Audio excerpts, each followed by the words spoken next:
buenas tardes a Ulises, buenos días o lo que corresponda a los demás.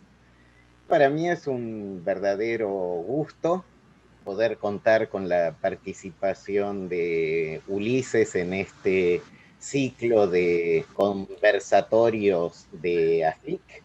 En realidad era un viejo anhelo el que Ulises nos acompañara de algún modo. Esto inclusive en el segundo encuentro de Filosofía e Historia de la Ciencia del Cono Sur, en cuyo acto de clausura se fundó AFIC. Ahí ya teníamos la intención de convocarlo a Ulises y esto guió en las convocatorias posteriores cada 2 años. Lamentablemente, por diversos motivos, nunca había podido realizarse. Y el día de hoy, ya que todos estamos condenados a utilizar estos medios, podemos contar finalmente con la participación de Ulises, que tendrá a su cargo una conferencia con la idea además de tener un diálogo para aquellos que lo están siguiendo por YouTube. Podrán seguir los intercambios, aquellos que están en el Zoom podrán participar directamente. Carlos Ulises Mulines es alguien con una larga trayectoria internacional. Nació en Venezuela y se crió allí. Y luego devino, a pesar de sus vueltas por el mundo, algunas de las cuales mencionaré ahora, devino un nacionalista convencido teóricamente, siendo al mismo tiempo, digo, un viajero internacional y alguien que ha desarrollado su labor en prácticamente todo el mundo. Ulises realizó estudios de física, filosofía y psicología en la Universidad de Barcelona, donde obtuvo la licenciatura en filosofía y luego, siguiendo al centro de filosofía de la ciencia más importante en ese momento en Alemania y rastreando además en la línea que ya había iniciado en su tesis de licenciatura sobre sistemas fenomenalistas, se dispuso a realizar su doctorado. Hasta ese momento, quizás más importante, carnapiano además, de haber sido la persona que reintrodujo la filosofía analítica y la filosofía de la ciencia en el ámbito europeo, de Europa Central y de Europa en gran medida en general, luego de la Segunda Guerra Mundial, Wolfgang Steckmüller. Con él realiza el doctorado, trabaja un tiempito y luego va a México, donde se desempeña como investigador del Instituto de Investigaciones Filosóficas, como profesor de la Facultad de Filosofía y Letras, ambos de la UNAM. Realiza también tareas docentes en la UAM y luego inicia primero un ida y vuelta hasta que después queda en ida a Bielefeld, donde deviene catedrático. Luego pasa a la Universidad Libre de Berlín y bastante tiempo después devino sucesor de Steckmüller en su cátedra en la Universidad de Múnich, y ahí se reconvierte lo que había sido el seminario de lógica, filosofía de la ciencia y estadística en instituto de filosofía lógica y nosotros diríamos filosofía de la ciencia de la Universidad de Múnich, en donde es en la actualidad catedrático emérito de dicha universidad, en particular ahora a lo que se ha reconvertido ese instituto, que es el Munich Center for Mathematical Philosophy, y además es actualmente miembro de la Academia de Ciencias de Baviera y del Institut d'Estudis Catalans.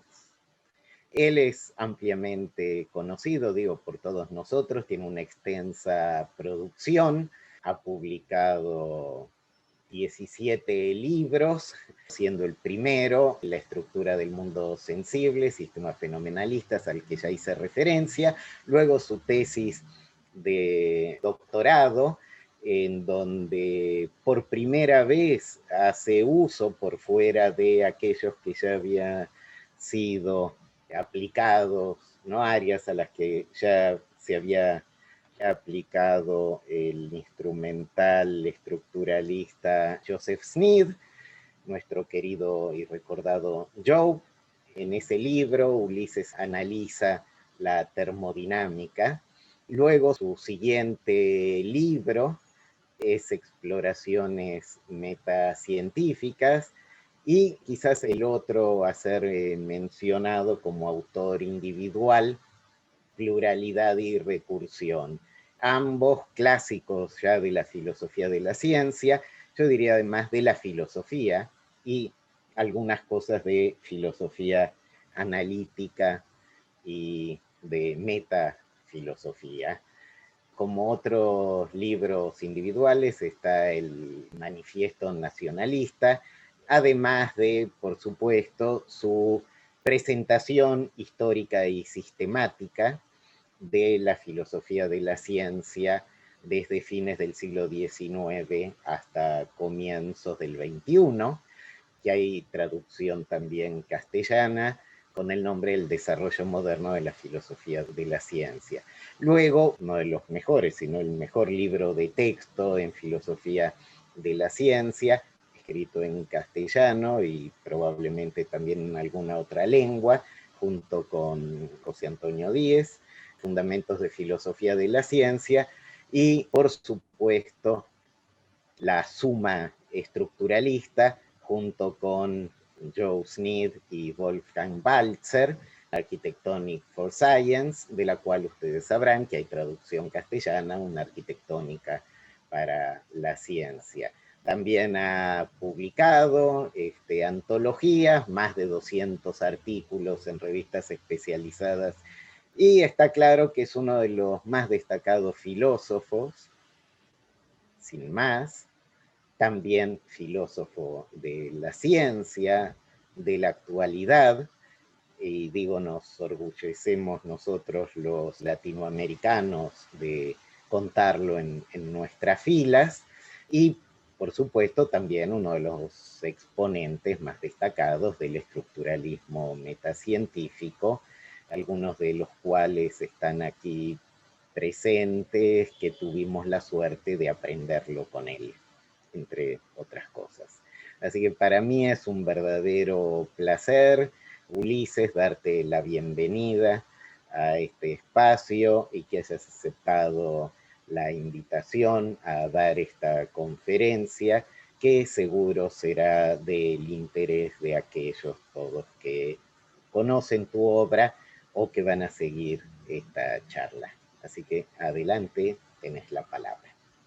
Muchas gracias. Estoy impactado por comprobar la memoria que tiene Pablo de mi complicado currículum vitae, en fin, es realmente impactante y me emociona, la verdad me emociona que tengas tan presente mi currículum. Claro que lo has seguido en parte muy cercanamente desde que eras un adolescente en México, yo era un jovencito profesor ahí, y luego cuando, bueno, estuvimos juntos en Berlín, que estabas haciendo el doctorado ahí, y luego en innumerables ocasiones que hemos coincidido, pero no deja de ser muy impresionante que conozcas al detalle mi devenir filosófico. Y bueno, también te agradezco que me hayas impulsado a participar en este coloquio. Yo soy muy timorato frente a estos nuevos medios, les tengo un pavor terrible, porque siempre algo sale mal o yo lo hago mal, ¿no? Pero de momento está funcionando. Es la segunda vez que participo en una conferencia Zoom. La anterior fue con los colegas de la Academia de Ciencias de Baviera. También me costó bastante, al final salió, pero bueno. Total, que parece que está funcionando. Me alegra por todos nosotros. Y bueno, pues ya sin más introducciones y comentarios generales, voy a exponer mi ponencia titulada ¿Cuál es el valor de la ciencia? Un tema muy general, no es estructuralista ni nada especializado, es un tema metacientífico pero muy general. Bueno, es un texto un poco largo, yo espero que no los canse demasiado, pero no lo pude recortar más sin quitarle la sustancia. Después de que yo haya presentado esta ponencia, habrá la ocasión para que todos ustedes me hagan sus preguntas y sus comentarios. Empiezo con mi exposición. En nuestra época está muy divulgada la opinión de que el espíritu científico es un componente importante de la cultura humana que merece ser valorado positivamente. Sin embargo, al mismo tiempo, esta valoración positiva suele ser subsidiaria con respecto a la valoración asimismo positiva de la tecnología, es decir, se valora positivamente la investigación científica siempre y cuando y en la medida en que ella tenga implicaciones fructíferas para el desarrollo de la tecnología. Se trata de lo que podemos denominar la valoración tecnologista de la ciencia o simplemente para abreviar tecnologismo. Considero que esta valoración tan extendida hoy en día proviene de un grave error de apreciación al desconocer la naturaleza genuina de la ciencia, tanto desde un punto de vista histórico como epistemológico. Un error que puede conducir, y de hecho está conduciendo desde hace algunas décadas, a un empobrecimiento del espíritu científico y de la cultura en general. Pero bueno, antes de pasar a desarrollar mi argumentación, conviene establecer algunas precisiones terminológicas y conceptuales para aclarar el panorama. Para empezar, entiendo por ciencia el conjunto de las disciplinas científicas representadas en las universidades y otros centros de investigación avanzada de muchos países y que, dado el estado de la ciencia académica en la actualidad, podemos clasificar en los siguientes grupos. Ciencias formales, es decir, lógica y matemáticas, ciencias naturales, abarcan pues las ciencias físico-químicas, las ciencias de la tierra, las ciencias de la vida, la psicología individual. En tercer lugar, las ciencias sociales, psicología social, economía, sociología, etnología, lingüística, filología, ciencias históricas.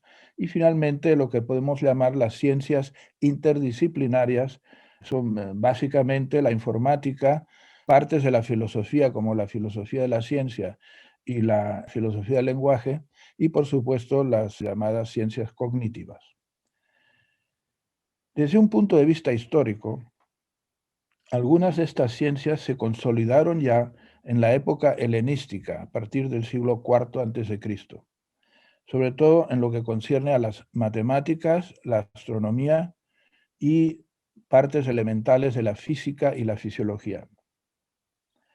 Sin embargo, el gran boom del espíritu científico no se dio sino hasta el siglo XVII, primero en Europa occidental y luego se expandió por casi todo el planeta, hasta llegar a mediados del siglo XX, cuando empezó un periodo de aletargamiento de la ciencia, sobre el que volveré más adelante. El otro término que conviene aclarar de entrada es el de tecnología. Es frecuente que se equiparen los términos técnica y tecnología, pero conviene distinguirlos netamente. Técnica, el término técnica viene del griego techné, que significa el arte aprendido y transmitido de generación en generación de saber hacer cosas o de saber manipularlas. Para los griegos, la techné no tenía nada que ver ni positiva ni negativamente con la episteme, que corresponde aproximadamente a lo que nosotros llamamos ciencia. En este sentido, técnica la ha habido desde que el Homo sapiens apareció sobre la Tierra. En realidad ya desde antes, con el Homo habilis, que por algo se llama así. Ahora bien, fue solo a partir del Neolítico que hubo una explosión de innovaciones técnicas sumamente importantes para la humanidad, desde la rueda hasta la imprenta, pasando por los sistemas de irrigación, la construcción de grandes edificios, la azada, la pólvora y tantas otras invenciones. Nada de todo eso tuvo que ver con la ciencia.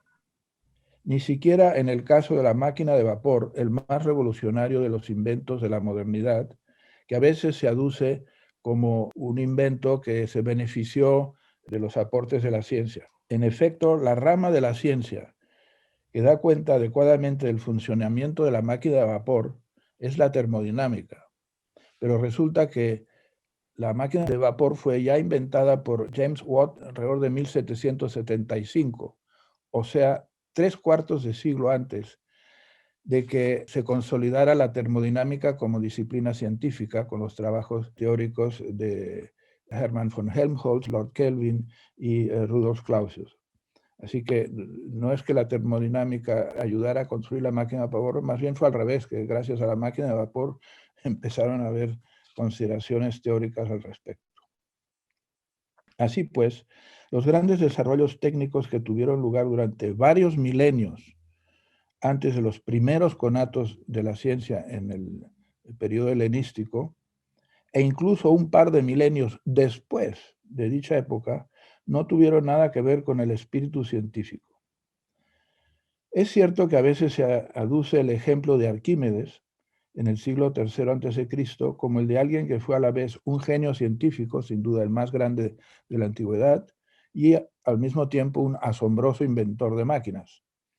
Pero este es un ejemplo único en la antigüedad y además hay que notar que el propio Arquímedes no quería ser alabado, recordado por sus inventos técnicos, sino solo por sus aportaciones a la episteme, básicamente a la matemática y a la física.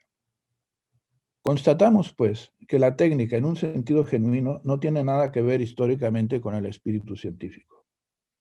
En cambio, lo que ciertamente tiene mucho que ver con la ciencia es la tecnología. Por ello conviene distinguir netamente entre técnica y tecnología. La tecnología es una forma muy especial de técnica que presupone ciertos conocimientos científicos. ¿Cuándo y cómo surge la tecnología? Es frecuente suponer que ello tuvo lugar en Europa Occidental con el renacimiento del espíritu genuinamente científico. Este renacimiento ocurrió después del profundo letargo de más de 1000 años causado a la civilización grecorromana por los golpes combinados del dogmatismo cristiano y la barbarie de las tribus germánicas. Golpes de los que Europa se fue reponiendo solo muy lentamente. A ese renacimiento de la ciencia, que tuvo lugar en el siglo XVII, y que no hay que confundir con el renacimiento artístico y literario que tuvo lugar más de un siglo antes, a ese renacimiento se le suele denominar la revolución científica. Se supone que dicha revolución fue de la mano de los adelantos tecnológicos y para afianzar esa interpretación histórica se suele aducir el ejemplo de Francis Bacon, quien con su obra Novum Organum de 1620 y el famoso lema que se le atribuye, Scientia est potentia, habría sido el promotor de la alianza entre el nuevo espíritu científico y el tecnológico. Ahora bien, Bacon no era un científico y menos un técnico. Era un político y un literato que quería hacerse pasar por el heraldo de una nueva era. Tuvo sin duda el mérito de haber popularizado la importancia del método experimental para la ciencia, aunque él mismo no realizó ningún experimento digno de mención. Pero en cambio no entendió en absoluto el papel decisivo que tienen las matemáticas en las ciencias empíricas, ni se percató del significado revolucionario de los descubrimientos de sus contemporáneos genuinamente científicos, tales como Kepler y Galileo. O sea que, más que el promotor del nuevo espíritu científico, Bacon fue el remoto precursor de lo que he llamado el tecnologismo, como lo prueba fuera de toda duda su afirmación apodíctica, cito, la meta verdadera y legítima de las ciencias no es otra que la de dotar a la vida humana de nuevos inventos y recursos. Si Bacon no fue, pues, el campeón de la revolución científica y ni siquiera un auxiliar valioso, ¿quién o quiénes fueron sus protagonistas? Pues bien, fueron esencialmente aquellos hombres que Arthur Koestler denominó en su momento los sonámbulos, porque sin percatarse de ello, caminaron firmemente por el sendero correcto para alcanzar la meta correcta. Los sonámbulos del siglo XVII, de los que Koestler trata en su libro, son Johannes Kepler, Galileo Galilei, René Descartes y, por supuesto, Isaac Newton. A ellos podríamos añadir otros campeones del nuevo espíritu científico en el siglo XVII, no tan populares como los mencionados, pero muy decisivos también. Por ejemplo, William Harvey para la fisiología humana, Robert Boyle para la química y Christian Huygens para la óptica y la mecánica. ¿Fue acaso alguno de ellos, además de científico, un tecnólogo? Solo a uno de ellos, a Huygens, se le puede calificar cum grano salis como tal, pues inventó el reloj de péndulo. Pero lo que a él mismo más le interesaba no era la medición del tiempo, sino el desarrollo de la teoría ondulatoria de la luz, así como la resolución de ciertos problemas mecánicos, como la formulación de las leyes del choque o de las fuerzas centrífugas. Nada de todo eso le indujo a inventar ninguna máquina. De todos los demás sonámbulos de la revolución científica del siglo XVII, no hay ni uno cuyo nombre esté asociado a un invento técnico. Ni siquiera Galileo, a quien algunos textos de divulgación científica aún hoy en día atribuyen la invención del telescopio. Galileo no inventó el telescopio. Lo que hizo fue usar el telescopio que había inventado alguien antes que él, no sabe bien quién, probablemente un artesano flamenco. Utilizó ese instrumento recién inventado para enfocarlo a la luna y al cielo estrellado y comprobar que la superficie de la luna es parecida, comparable a la de la Tierra, y que hay muchas más estrellas de lo que hasta entonces se imaginaba la gente. Es decir, abreviando, Galileo no hizo ningún invento tecnológico, lo que hizo fue aplicar un invento tecnológico anterior a aumentar el conocimiento de los seres humanos y no a ayudarlos en su bienestar material. Entonces, si no fue en el siglo de la Revolución Científica que se aparearon ciencia y técnica, ¿fue acaso en el siglo siguiente, el XVIII? La respuesta es igualmente negativa. Ya hemos visto que el mayor invento del siglo XVIII, la máquina de vapor, no tuvo nada que ver con ninguna teoría científica, ni coetánea ni anterior. Y de los grandes científicos del siglo XVIII, Bernoulli, Euler, Lavoisier, Coulomb, Buffon, de ninguno puede decirse que hiciera una contribución significativa a la técnica de su tiempo. Lo mismo vale mutatis mutandis para la primera mitad del siglo XIX. ¿Qué le debe el ferrocarril a las teorías científicas contemporáneas o anteriores? Nada. ¿Y el buque de vapor? Nada. ¿Y la curación de la viruela? Nada. ¿Y qué máquina inventaron o qué enfermedad curaron los grandes científicos de la primera mitad del siglo XIX? Los Cauchy, Laplace, Dalton, Carnot, Joule, Clausius, Helmholtz, Darwin. Ninguna. Es solamente a partir de la segunda mitad del siglo XIX que empiezan los conatos de un uso sistemático de las teorías científicas para desarrollos técnicos. Por esas posibilidades empiezan a interesarse entonces algunos empresarios y políticos, quienes ven en la ciencia una posible fuente indirecta de beneficios contantes y sonantes. Es así como empieza a forjarse la alianza de científicos, ingenieros, médicos, empresarios e incluso algunos políticos clarividentes. Y el resultado de esa confluencia heterogénea es lo que genuinamente podemos denominar tecnología. Así es como, habiéndose sentado en la segunda mitad del siglo XIX las primeras bases exitosas de la coalición entre científicos y técnicos, es entonces efectivamente el siglo XX el que resultará ser el primer gran siglo de la tecnología. Sería ridículo pretender dar aquí una lista de todos los inventos realizados a lo largo del siglo XX que fueron inspirados por alguna u otra teoría científica. Como botón de muestra, basta recordar solamente algunos de los que han transformado profundamente la vida cotidiana de los seres humanos, desde la radio hasta los computadores, pasando por la televisión, los antibióticos y las centrales nucleares. Efectivamente, ninguno de estos inventos habría podido ser concebido sin la base de una o varias sólidas teorías científicas previas. Esto es lo que significa la tecnología y esto es lo que es característico del siglo XX y estirando mucho hacia el pasado de la segunda mitad del siglo XIX, pero de ninguna época anterior.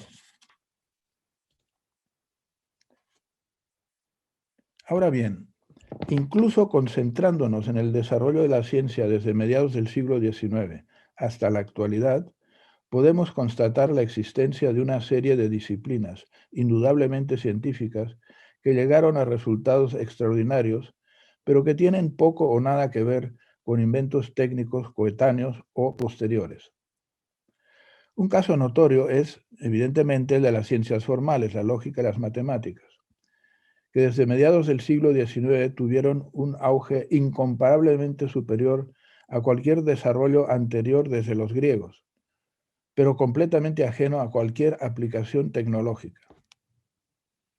Para dar un solo ejemplo, una de las aportaciones más profundas a la lógica y las matemáticas del siglo XX fueron los teoremas de completud de la lógica de primer orden y de incompletud de la aritmética que demostró Kurt Gödel en 1930-31.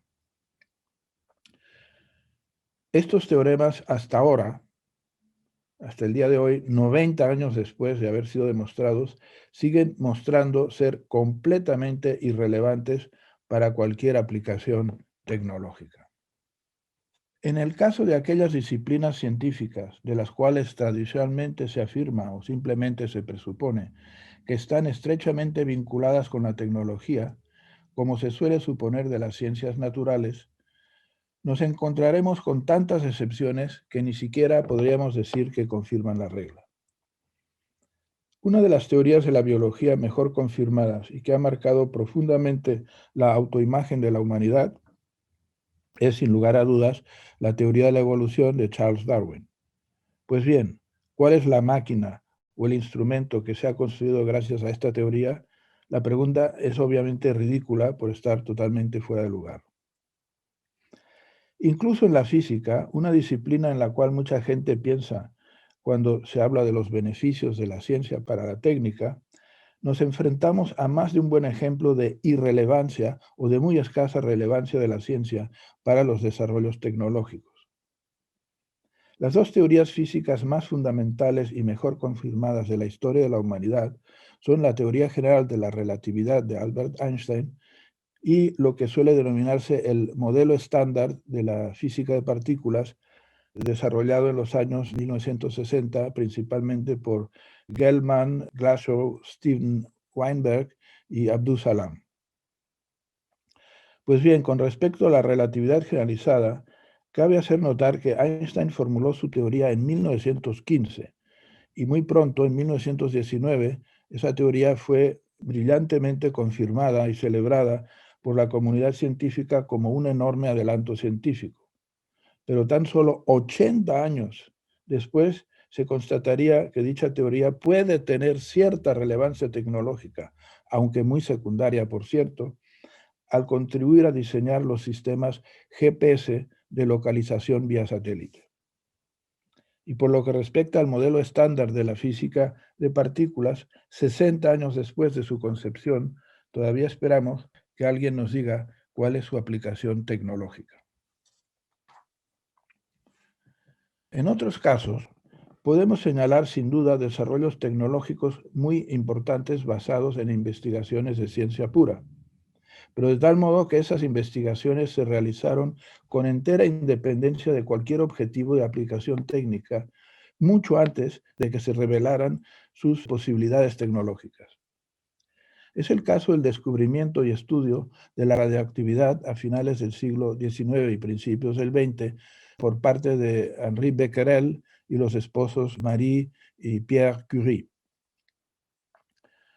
Tan solo varias décadas después de sus descubrimientos científicos sobre la radioactividad, resultó que este fenómeno podía ser tecnológicamente relevante, ya fuera para la construcción de armas nucleares o para la curación del cáncer, algo que ni a Becquerel ni a los esposos Curie se les hubiera ocurrido jamás. En otros casos, se dan inventos técnicos que tienen cierta relación con aportaciones científicas precedentes, pero que lo son solamente de un modo mucho más indirecto de lo que suele suponerse. Y además, muchas veces no con la teoría considerada como la más válida e importante en el dominio en cuestión. Por ejemplo, es cierto que a Thomas Edison, a fines del siglo XIX, no se le habría podido ocurrir construir la lámpara eléctrica incandescente si no hubiera tomado en cuenta la ley de Ohm establecida a principios del siglo XIX. Pero la teoría realmente fundamental en este campo es la electrodinámica de Maxwell, que este científico había formulado años antes que Edison hiciera su invento y que no le sirvió para nada a Edison para construir la lámpara incandescente. Resumamos lo que nos manifiestan los ejemplos expuestos sobre la supuesta vinculación del progreso científico con el tecnológico. En numerosas disciplinas reconocidamente científicas no existe ninguna vinculación entre los dos ámbitos.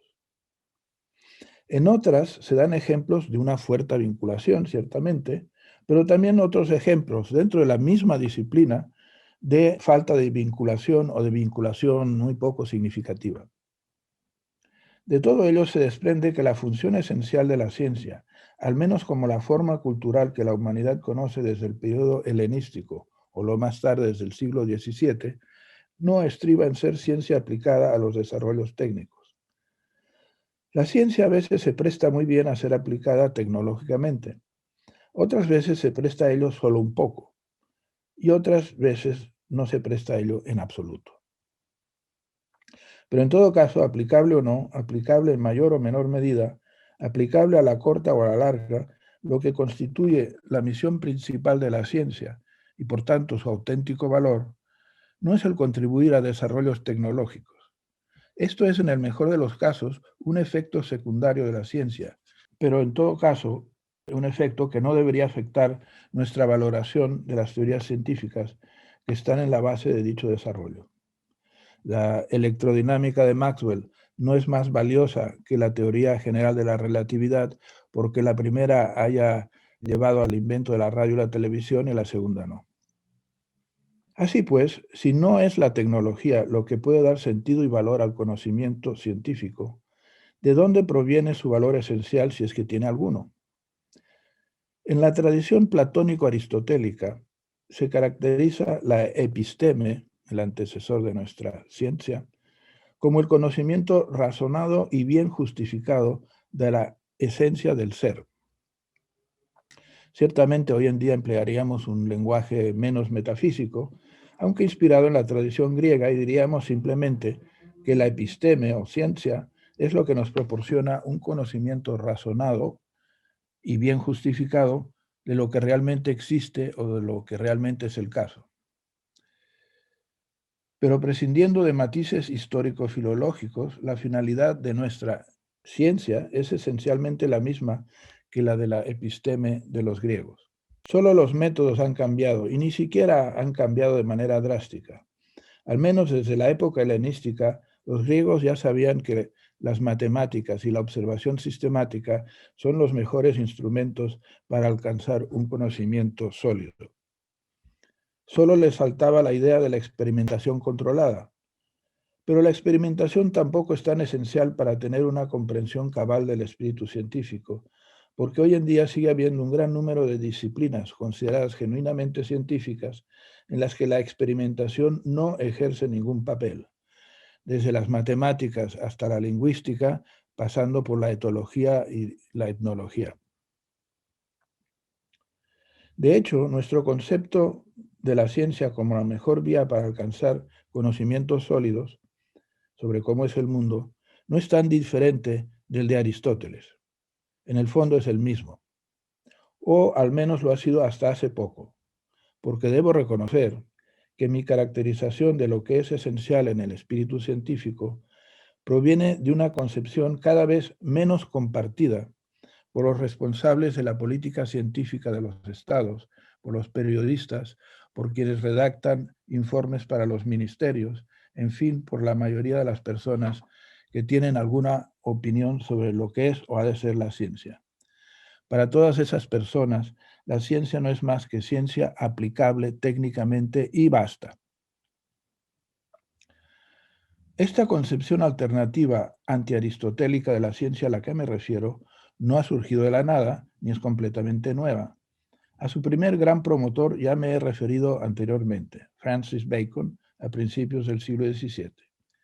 Ya he dicho que Bacon no era un científico y ni siquiera tenía una buena comprensión de lo que significaba la revolución científica que se estaba fraguando en su tiempo. Pero era un escritor brillante y un hábil panfletista, por lo que tuvo una notable influencia sobre los políticos y sobre la inteligencia de su época y la de generaciones posteriores. Popularizó la idea de que la ciencia es poder, poder para controlar la naturaleza y de paso, si se puede, también la sociedad. Sin embargo, en realidad, ninguno de los grandes protagonistas de la revolución científica se atuvo al lema baconiano de que la ciencia es poder. Ni Kepler formuló sus leyes sobre las órbitas de los planetas para facilitar los viajes interplanetarios, ni Galileo enfocó su telescopio hacia la Luna para curar a los lunáticos, ni Descartes tradujo la geometría al álgebra para ayudar a los agrimensores, ni Huygens investigó los fenómenos ópticos para curarnos a los miopes, ni Newton aplicó la ley de la gravitación a las mareas para impedir naufragios. Sus intereses eran simplemente otros.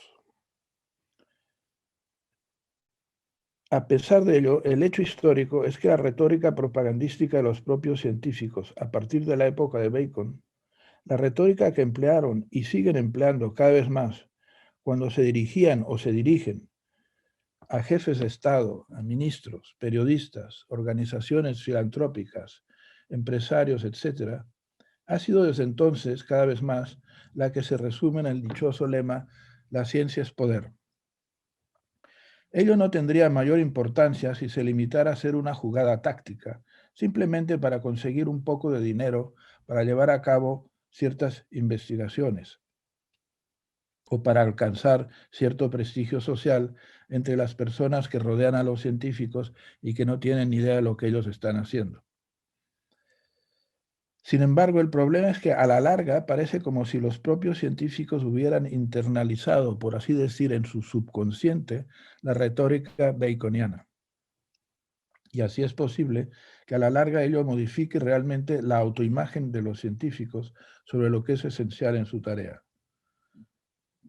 Si esta tendencia se consolida, el resultado final será que la ciencia se convertirá realmente en lo que hasta ahora nunca había sido, a saber, en tecnología. Y la ciencia como búsqueda de un conocimiento fundamental de la realidad, un conocimiento utilitariamente indiferente, desaparecerá del panorama de nuestra cultura. Creo que hay un síntoma inequívoco de que la amenaza tecnologista aquí señalada está realmente cuajando en la actualidad. Se trata de lo que podríamos denominar el proceso de estancamiento progresivo de la ciencia en las últimas décadas. Quizás se juzgará que me estoy inventando el espectro de una catástrofe que no corresponde a la realidad. Al fin y al cabo, se me dirá, todo el mundo habla de los grandes progresos científicos del siglo XX. Y admito que hasta cierto punto esta frase corresponde a la realidad histórica. En efecto, después del siglo XVII, el otro gran seculum mirabilis en la historia de la ciencia ha sido el siglo XX. Ahora bien, hecha esta concesión, no hay que olvidar que esa calificación vale solo para la primera mitad del siglo XX o, estirando mucho, para los 2 primeros tercios de este siglo. Fijemos una fecha convencional, el año 1966, y hagamos una simple comparación estadística entre las aportaciones realmente decisivas, fundamentales, al conocimiento humano que se hicieron antes de esa fecha, de 1966, y después. Pues bien, los datos históricos no engañan y son aplastantes. En todas las disciplinas podemos constatar el mismo esquema. Los grandes descubrimientos y la formulación de nuevas teorías revolucionarias tuvieron lugar en los 2 primeros tercios del siglo XX, no después. Veámoslo mediante un recuento sucinto. Empecemos por las ciencias formales, la lógica y las matemáticas. Si examinamos las aportaciones a los fundamentos de estas dos disciplinas, que han sido realmente revolucionarias y han determinado decisivamente nuestra comprensión de lo que es esencial en ellas, todas, sin excepción, tuvieron lugar en los 2 primeros tercios del siglo XX. Bertrand Russell descubrió la famosa paradoja que lleva su nombre en 1901. Entre 1910 y 1913, el propio Russell, junto con Alfred Whitehead, publicó los Principia Mathematica, la monumental exposición de la nueva lógica y su aplicación a la fundamentación de la matemática. Entre principios del siglo XX y los años 30, Ernst Zermelo, John von Neumann y otros autores axiomatizaron la teoría de conjuntos tal como la conocemos hoy. En los años 20, David Hilbert y sus discípulos desarrollaron la teoría de la prueba, que es de gran importancia para los fundamentos de la matemática. A principios de los años 30, Gödel demostró sus famosos teoremas a los que ya me he referido. En 1940, el mismo Gödel demostró la consistencia de la llamada hipótesis del continuo con respecto a los demás axiomas de la teoría de conjuntos. Entre los años 40 y 50, el grupo autodenominado Bourbaki reconstruyó todas las matemáticas de una manera unificada a partir de la teoría de conjuntos. En los años 50 se desarrolló la teoría de las categorías como alternativa a la teoría de conjuntos. En 1963, Paul Cohen demostró que la hipótesis del continuo es independiente de los demás axiomas de la teoría de los conjuntos, un descubrimiento realmente muy inquietante, por así decir. Y ahora preguntémonos, ¿qué aportaciones fundamentales ha habido en las matemáticas desde los años 70 del siglo pasado? Sin duda se han obtenido resultados puntuales interesantes, como la prueba del teorema de Fermat, pero nada que por su trascendencia pueda compararse ni de lejos a las aportaciones antes mencionadas. Pasemos ahora a considerar las ciencias físico-químicas. Aquí el contraste entre los 2 primeros tercios del siglo XX y el último tercio de ese siglo y lo que llevamos del XXI es aún más flagrante, si cabe, en el caso de las ciencias formales.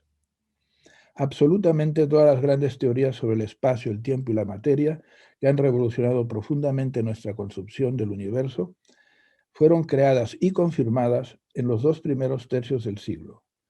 La teoría especial de la relatividad es de 1905. La teoría general de la relatividad es de 1915 y fue confirmada brillantemente en 1919. En astrofísica, la teoría del Big Bang, basada, que es como un corolario, digamos, en la teoría general de la relatividad, fue formulada por Lemaitre en los años 20, a principios de los años 20, y confirmada empíricamente por Hubble a fines de los 20. Pasemos ahora a otra rama completamente distinta de la física cuántica, y veremos que ahí la primera versión de la mecánica cuántica se la debemos a Max Planck en 1900. Y las versiones definitivas de esa teoría son la mecánica de matrices de Werner Heisenberg y la mecánica ondulatoria de Erwin Schrödinger, que fueron construidas independiente y simultáneamente a fines de los años 1920. A mediados de los años 30, Dirac estableció las bases de la electrodinámica cuántica, que habría de permitir poco después unificar la mecánica cuántica y la teoría especial de la relatividad. Luego, el modelo estándar de la física de partículas, la teoría más exitosa de la historia, fue construyéndose gradualmente a partir de 1956, cuando Gell-Mann introdujo la noción de interacción débil, un proceso que culminó con la síntesis de los tres grandes tipos de interacciones, la electromagnética, la débil y la fuerte, con lo que se llama justamente el modelo estándar de la física de partículas, que se lo debemos en lo esencial a los trabajos de Weinberg y Salam, publicados en 1967, solo un año después de la fecha simbólica que nos hemos fijado. Resumamos la situación reciente de la investigación en las ciencias físicas.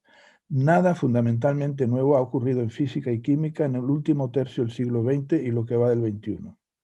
Ciertamente se han dado descubrimientos puntuales significativos, como la detección del bosón de Higgs, y confirmó definitivamente el modelo estándar, o bien las primeras observaciones más o menos directas de agujeros negros entre 2016 y 2019. Pero nada de eso es comparable en amplitud, profundidad y carácter innovador con los desarrollos en la física y la química de los dos primeros del siglo XX. Pasemos ahora a considerar la evolución de las ciencias de la vida en los últimos 120 años para ver si muestra el mismo esquema diacrónico que en el caso de las matemáticas y la física. Sin entrar en detalles, baste recordar que la formulación correcta de la genética mendeliana y su confirmación empírica tuvieron lugar a lo largo de los primeros 20 años del siglo XX. De entrada con los trabajos de William Bateson y Hugo de Vries, entre otros, pero sobre todo con los resultados experimentales impresionantes de Thomas Morgan y su grupo alrededor de la Primera Guerra Mundial. La genética de poblaciones, que combina la perspectiva genética con la teoría de la evolución, nació en los años 30 para culminar alrededor de 1940 con lo que suele llamarse la teoría sintética de la biología, debida fundamentalmente a Theodor Dobzhansky, Ernst Mayr y George Simpson. La etología fue creada por Konrad Lorenz en los años 30.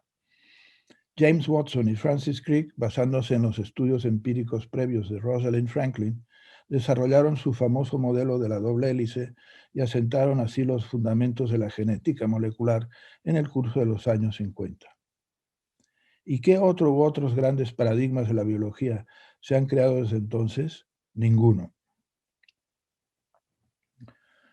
En psicología, el paradigma psicoanalítico floreció antes de la Primera Guerra Mundial y el paradigma conductista poco después de la misma.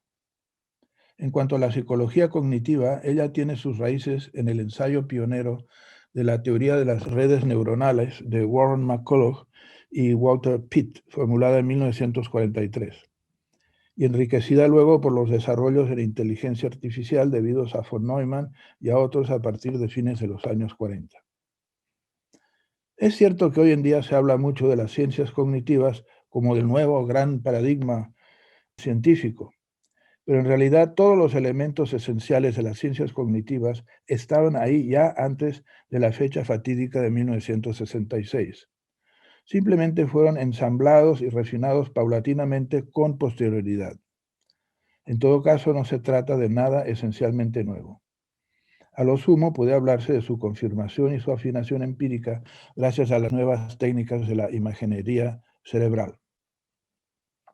En un libro de reciente aparición, titulado The Idea of the Brain, el neurobiólogo e historiador de la ciencia Matthew Kopp resume la situación en las ciencias cognitivas con una afirmación apodíctica y deprimente. Cito, dice, desde hace medio siglo no se ha hecho ninguna innovación conceptual de importancia respecto a nuestra comprensión general del funcionamiento del cerebro.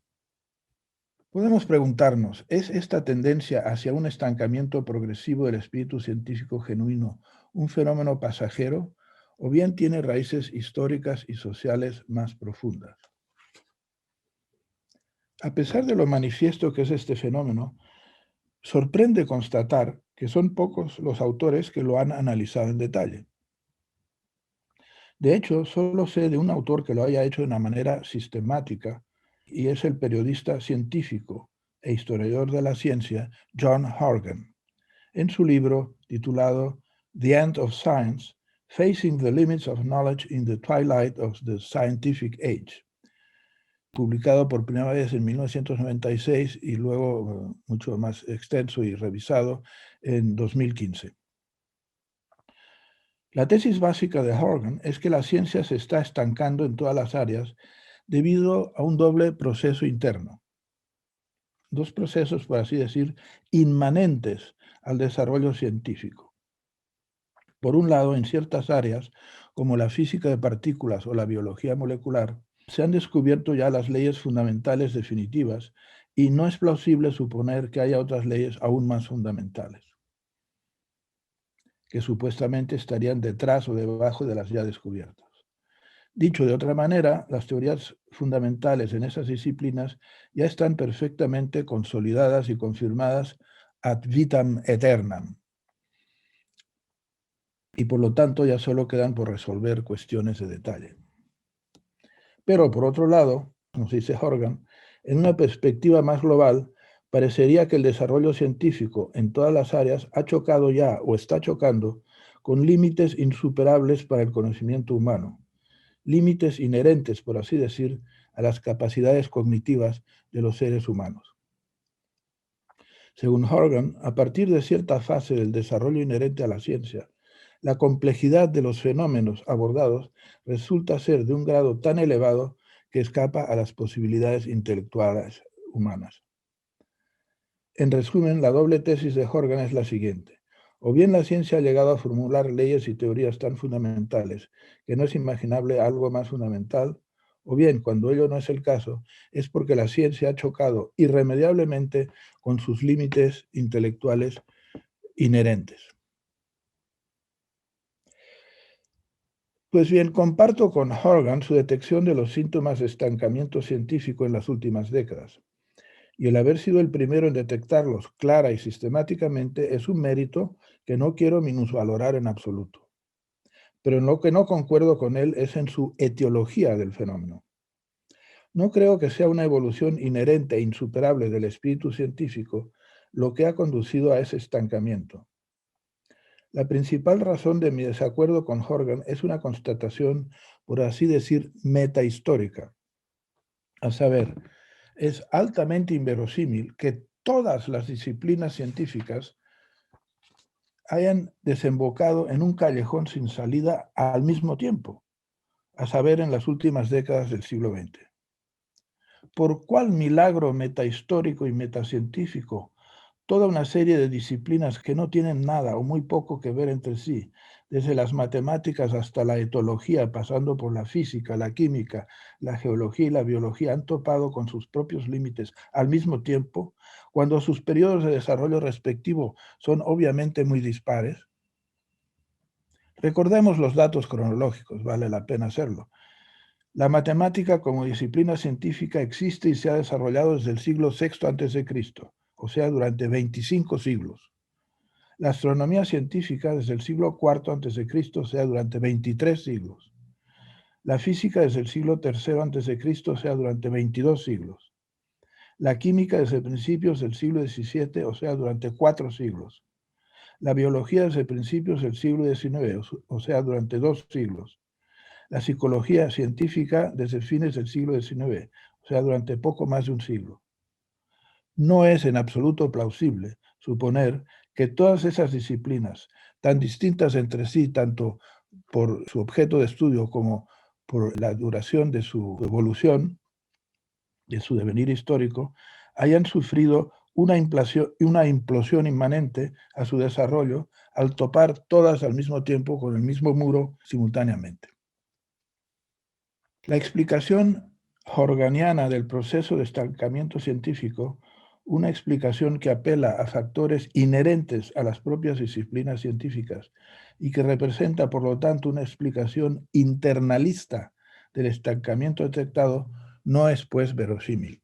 Por mi parte, creo que hay que indagar cuáles pueden ser los factores externos, sociales, que pueden explicar de manera más plausible las causas de dicho proceso. Poco antes de la Segunda Guerra Mundial, el gran fisiólogo y genetista Haldane había barruntado que algo nuevo estaba configurándose en la percepción pública de la ciencia que podía tener consecuencias negativas a la larga. He aquí sus inquietudes premonitorias. Cito. Dice Haldane, creo que es bastante posible que a medida que los ideales de la ciencia pura se vuelven cada vez más remotos con respecto a los ideales del público en general, la ciencia tenderá a degenerar cada vez más, convirtiéndose en una tecnología médica o ingenieril, de manera similar a como el arte puede degenerar en mera ilustración y la religión en mero ritual cuando pierden su resplandor vital. Fin de cita. Hay autores que a veces parecen disponer de una antena mágica para prever desarrollos socioculturales en un futuro más o menos lejano, y Haldane es uno de ellos. Su premonición de lo que podía ocurrir a la ciencia pura en el futuro me parece más adecuada que el diagnóstico presentado por Horgan 60 años después de lo que le está ocurriendo en los últimos tiempos.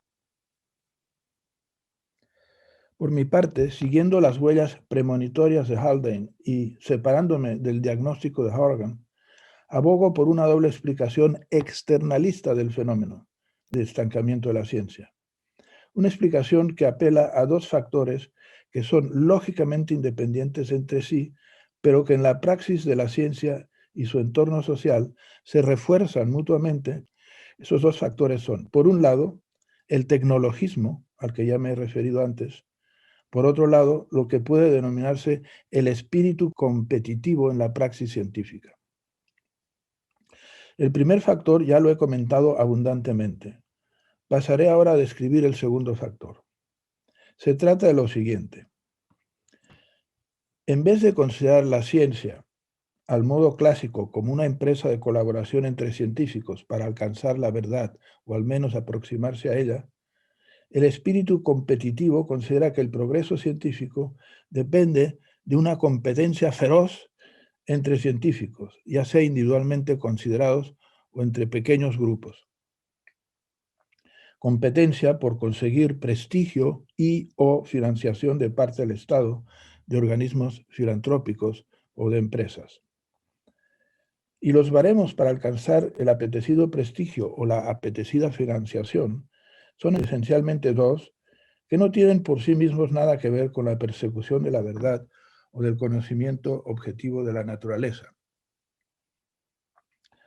A saber, uno, el número de publicaciones por año del científico o grupo de científicos en cuestión en revistas reconocidas internacionalmente en el gremio, casi siempre revistas publicadas en el mundo anglosajón.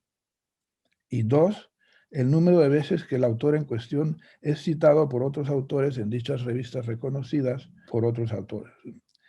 Si el primer baremo tuvo ya cierta significación para el prestigio de los científicos en épocas pasadas, su importancia ha aumentado exponencialmente en las últimas décadas. Y el segundo baremo, al cual podemos denominar citalógico, el de número de citas, es característico del desarrollo de la investigación científica en la época actual y está cobrando cada vez mayor importancia. La citalogía es una rama bien desarrollada de la actual sociología de la ciencia, destinada a asesorar las instancias estatales o empresariales que financian proyectos científicos. La citalogía como disciplina metacientífica fue configurándose ya desde los años 70 y 80 del siglo pasado, pero fue sobre todo a partir de la divulgación de Internet y de la llamada Web of Science que se convirtió en un instrumento ineludible para la valoración de las investigaciones de cualquier científico. En 2005, el físico Jorge Hirsch acuñó el llamado índice H, destinado supuestamente a reflejar cuantitativa y objetivamente la productividad de cada científico, basándose en el número de sus publicaciones y en el registro de sus citas. Desde entonces, el índice H está siendo cada vez más utilizado para evaluar la trayectoria de los científicos. Es patente que bajo tales circunstancias, cada investigador, en constante competencia con sus colegas de la misma área científica, estará sobre todo interesado en acrecentar su índice H, si es posible por encima del índice H de sus colegas, a los cuales ya no puede ver como cooperadores, sino como peligrosos competidores. Ello implica publicar rápidamente un número cada vez mayor de artículos sobre temas consagrados que sean reconocidos como tales por los peer reviewers pertinentes de revistas renombradas en la disciplina en cuestión. Y por lo tanto, lo último que se le ocurrirá hoy en día a un joven científico que está tratando de consolidar su carrera es dejar de publicar durante años para invertir toda su energía en investigar sobre un tema difícil y o esotérico que probablemente no dominen sus peer reviewers de las revistas especializadas y para el cual debe enfrentar el riesgo del fracaso. Bajo esta nueva visión de la profesión científica, ningún investigador puede darse el lujo, como lo hicieron en su tiempo Newton o Darwin, de dejar pasar una veintena de años antes de publicar sus resultados, cuando por fin estuvieron persuadidos de la solidez de los mismos. Como lo señalan dos autores que han escrito un ensayo para los responsables de la política científica en Francia, pero que se aplica a todo el mundo, David Chavalarias y Philippe Hudeman, en un reciente artículo, cito, el efecto perverso de la incitación a la carrera a la publicación conduce cuasi mecánicamente a una baja global de la calidad de la producción científica. El espíritu competitivo es, pues, uno de los responsables empíricamente constatables del estancamiento actual de la investigación científica. Pero no es el único. El otro es el tecnologismo que ya he mencionado. Desde un punto de vista estrictamente lógico, ambos, el espíritu competitivo y el tecnologista, son independientes entre sí, pero de facto, sociológicamente hablando, van de la mano. En efecto, está claro que la presión competitiva por conseguir financiación de parte del Estado y organizaciones filantrópicas o de la industria hará que un joven investigador que inicia su carrera académica en cierta área tratará de vender su producto ante las instancias relevantes, señalando las prometedoras perspectivas directas o indirectas que su investigación ha de aportar a la tecnología. Su argumento seguirá siempre el esquema: señoras y señores de la instancia X o Y, aunque a primera vista quizás no sea patente, si ustedes financian mi investigación, ello a corto o a mediano plazo aportará grandes beneficios materiales a los ciudadanos en general o a los accionistas de su empresa. Hasta hace pocas décadas, el lema "la ciencia por la ciencia", que es un derivado del lema "el conocimiento por el conocimiento", válido desde por lo menos la antigüedad clásica, era aceptado por cualquier persona mínimamente educada. Ello es cada vez menos el caso. Paradójicamente, dos lemas estructuralmente análogos, a saber, el arte por el arte y el deporte por el deporte, acuñados el primero en el siglo XIX y el segundo en el siglo XX, gozan hoy día de mucha mayor aceptación que el primer eslogan, conocimiento por el conocimiento, que es mucho más antiguo. A este último se opone cada vez más explícitamente el espíritu tecnologista, aliado al espíritu competitivo en los centros de investigación. Podríamos decir que se trata de la revancha tardía de Francis Bacon. Parece evidente que el interés casi exclusivo por la ciencia aplicable tecnológicamente por parte de la opinión pública en general, de los políticos, de los periodistas, así como por parte de una fracción creciente de los jóvenes que inician una carrera científica, no es ciertamente un factor que vaya a promover el espíritu científico tal como lo conocemos desde la antigüedad o por lo menos desde el siglo XVII. Ese interés tecnologista no es un factor que permita superar el estancamiento actual de la ciencia. Por el contrario, agudiza el fenómeno y debilita el principio de la ciencia por la ciencia. Este es el gran peligro al que está enfrentado en la actualidad el genuino espíritu científico, y de ello deberían ser conscientes tanto los propios científicos como todos los que creemos que la ciencia, incluso la ciencia tecnológicamente inútil, es una de las más grandes aportaciones a la civilización humana. Muchas gracias por su atención. Muchas gracias, querido Ulises, por tu charla. Seguramente fue de interés para todos los que lo siguieron y debe suscitar una cantidad de preguntas o inclusive reflexiones propias, quizás no manifestadas ni manifestables aquí vía Zoom, pero que seguirán haciendo eco en cada uno de los que estamos interesados en estos temas. Así que luego de esto, abro ahora ronda de preguntas, si alguno tienen. Ahí ya hay una mano levantada, así que por favor, Dayan Tatiana.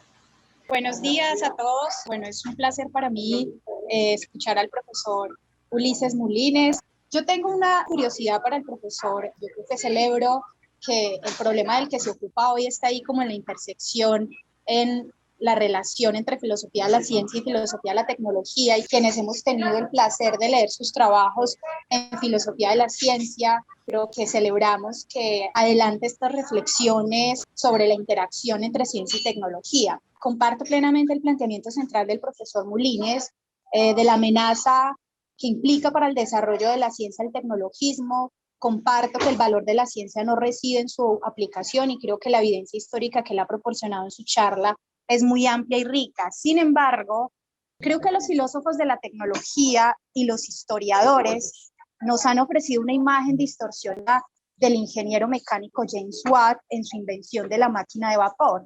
El profesor Mulines dice que la máquina de vapor no tuvo nada que ver ni con ninguna teoría científica precedente, ni con ninguna teoría coetánea, sobre todo si lo pensamos de cara al desarrollo posterior de la termodinámica, lo cual históricamente es cierto, es preciso.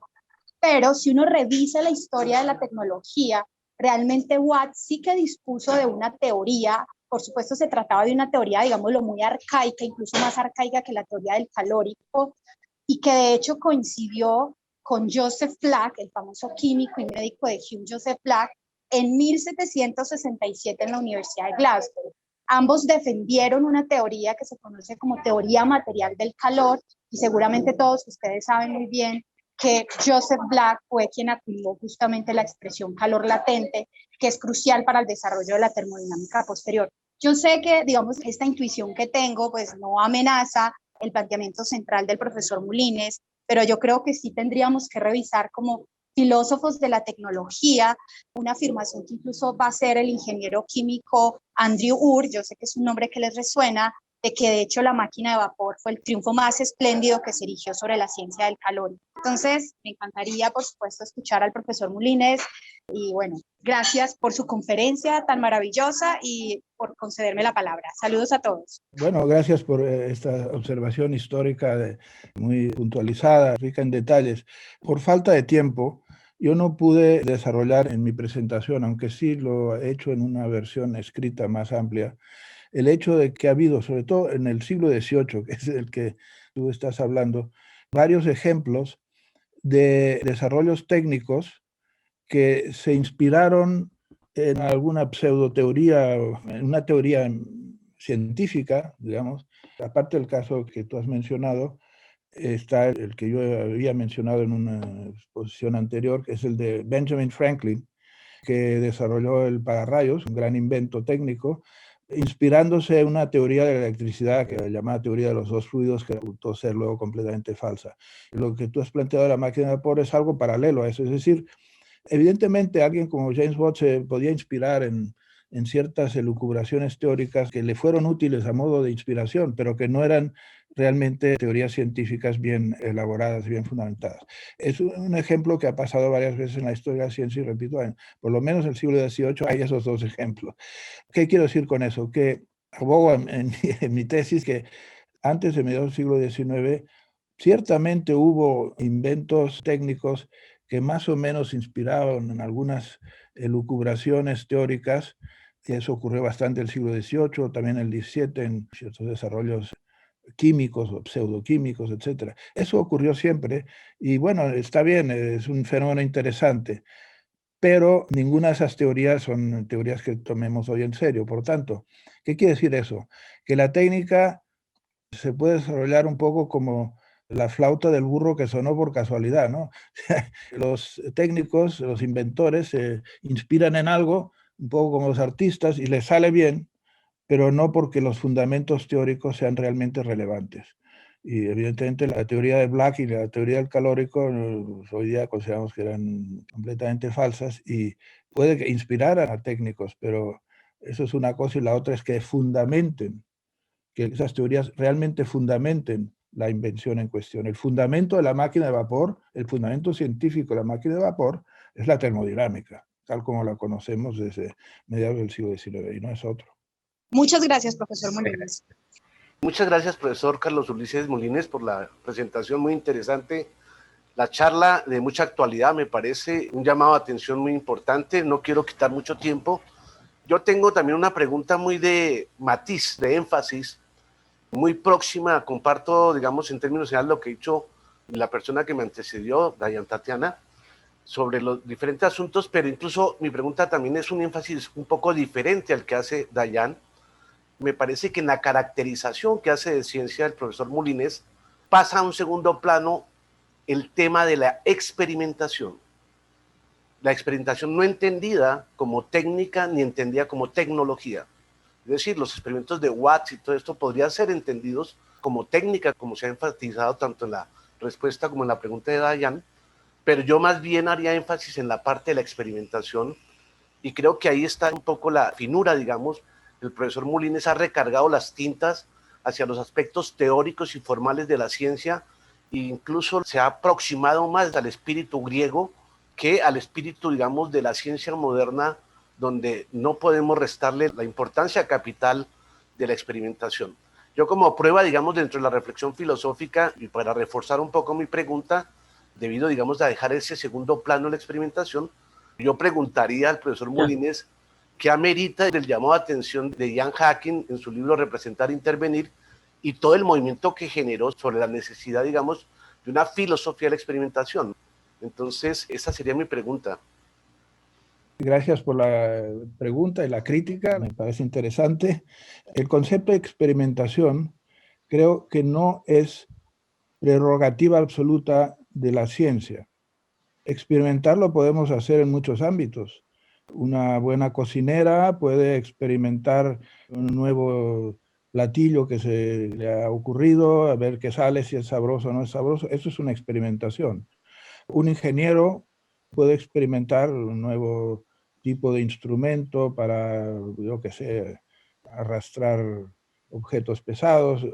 Los hombres del Neolítico que construyeron la rueda y barcos de vela y lo que fuera, también experimentaron, eran grandes experimentadores, ¿no? Por supuesto, no hicieron de golpe y porrazo de esos inventos. De modo que yo no es que niegue el valor de la experimentación en el desarrollo científico, al contrario, es evidente que en muchas áreas, no en todas, ¿no?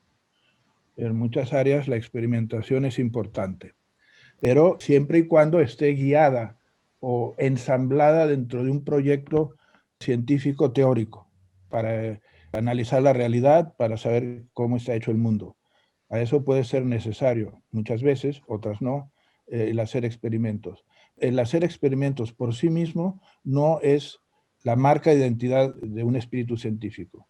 Podemos hacer experimentos culinarios, podemos hacer experimentos deportivos, a ver cómo se gana mejor un partido de fútbol, ¿no? Todos son experimentos. Experimentar por sí mismo no es una marca o un criterio de cientificidad. En muchas ciencias la experimentación juega un papel, en otras menor, en otras ninguno. Y por eso yo también no estoy de acuerdo, conozco bien la tesis de Ian Hacking, de que lo único realmente científico es la experimentación. Y yo creo que es un error considerar eso, porque experimentar sin estar guiado por una teoría bien elaborada y, si es posible, matematizada, eso no es ciencia. Eso puede ser divertirse o, como decía, el arte culinario, lo que ustedes quieran, pero una experimentación no guiada por consideraciones teóricas acerca de cómo el mundo está estructurado, a mi modo de ver, es un error garrafal desde el punto de vista metacientífico. Además de que Hacking olvida que hay una gran cantidad de disciplinas que todo el mundo, y supongo que hasta el propio Hacking, aceptaría que son científicas, como las que yo he mencionado ya, de todas las ramas de las matemáticas, hasta la lingüística y pasando por la etología y lo que ustedes quieran, enorme cantidad de ramas de las ciencias que no tienen absolutamente nada que ver con la experimentación, ni tendría sentido hacer experimentos en base a ellas. De modo que sí, hay disciplinas científicas o partes de disciplinas científicas, no todas, ¿no? O sea, incluso dentro de la biología, no toda la biología es experimental, eso es evidente, ¿no? Entonces, hay partes de ciertas disciplinas científicas que hacen un uso sistemático de la experimentación, pero otras no lo hacen, o muy poquito, y en todo caso, la experimentación en sí misma no es una marca de cientificidad. Hay que ver cómo se integra en un marco teórico realmente científico. Muchas gracias. Cristina. Bueno, ante todo, muchas gracias por esta invitación tan reflexiva a pensar acerca del valor de la ciencia. Mi pregunta es meramente informativa. Al dar una caracterización así inicial respecto de la ciencia, se establecieron 4 ámbitos: las ciencias formales, las ciencias naturales, que incluía hasta la psicología individual, las ciencias sociales y las ciencias interdisciplinarias. Mi pregunta es la siguiente. Respecto de los estancamientos mencionados, los ejemplos fueron fundamentalmente de las ciencias formales y de las ciencias naturales, incluida la psicología individual. ¿Esa situación se repite también en las ciencias sociales y en las ciencias interdisciplinarias? Porque eso es bastante importante a la hora, por ejemplo, de discutir en el aula de enseñanza de la filosofía de las ciencias cuál es la situación de esas ciencias si uno las compara con los grandes paradigmas que solemos enseñar como ejemplos. Muy pertinente pregunta. Yo tengo una versión más larga de esta ponencia que he presentado. He acortado por razones de tiempo. En esa versión más larga trato del problema de las ciencias sociales, de ver qué pasa ahí, ¿no? En cierto modo, las ciencias interdisciplinarias, de alguna manera, las he mencionado en el ámbito de las ciencias cognitivas, he dicho algo al respecto sobre el estudio del cerebro, etc. Pero bueno, vamos a concentrarnos en las ciencias sociales. No las he mencionado, quizá debiera haberlo advertido desde el principio, no porque yo considere que no vale la pena ocuparse de ellas, o que no son ciencias o lo que sea, sino porque si examinamos la situación de las ciencias sociales, vemos que, por así decir, la situación del estancamiento que yo he detectado en las ciencias duras, también se da en las ciencias sociales, quizá en una medida aún más inquietante. Y en la versión más completa de mi ensayo, hago notar lo siguiente. Según el esquema de Kuhn, que todos conocemos y que creo que es valioso, la evolución de las ciencias es de 2 clases. Una ciencia, una disciplina es ya paradigmática o es preparadigmática. Todos sabemos, creo, lo que significa eso, y yo me he ocupado hoy de las ciencias paradigmáticas. Kuhn aludía o sugería en los años 60 que algunas ciencias sociales estaban a punto de llegar a la fase paradigmática, donde habría un solo paradigma que iba a, digamos, a controlar todo. Lo que yo señalo en el texto que no he podido leer hoy es que esa predicción cautelosa de Kuhn ha quedado refutada hasta ahora, o sea que 60 años después, prácticamente ninguna de las ciencias sociales ha alcanzado realmente un estatuto paradigmático, lo cual es otra forma, si se quiere, de estancamiento. Es decir, cuando en una disciplina o en un grupo de disciplinas, después de muchas décadas, ¿no?, de intentarlo, no llegan al estadio en que se configura un paradigma aceptado por todos, es que la cosa anda bastante mal, ¿no?